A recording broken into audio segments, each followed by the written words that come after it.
কোনো ধৰণৰ কথা আনুষ্ঠানিক ৰাজহুৱাকৈ কোৱাৰ এতিয়া সময় অহা নাই, কিন্তু এটা কথা ক'ব খোজোঁ যে অসমৰ ৰাজনীতিত বহু ধুমুহা, বহু চুনামি হ'বলৈ এতিয়াও বাকী। আপোনালোকে অপেক্ষা কৰক, অসমৰ ৰাজনীতিত ভয়াৱহ চুনামি কিছুদিনৰ ভিতৰত হ'ব। কিছু সময় পূৰ্বে অখিল গগৈয়ে কৈছে যে কংগ্ৰেছৰ অহংকাৰ হয়।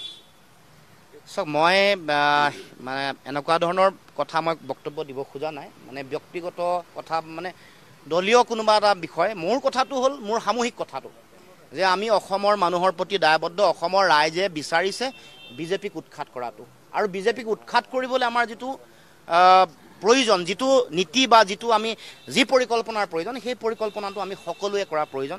তাৰ কাৰণে অকণমান এৰা ধৰা, তাৰ কাৰণে সকলোৱে অকণমান বুজা পৰা, এইবোৰ দৰকাৰ হ'ব।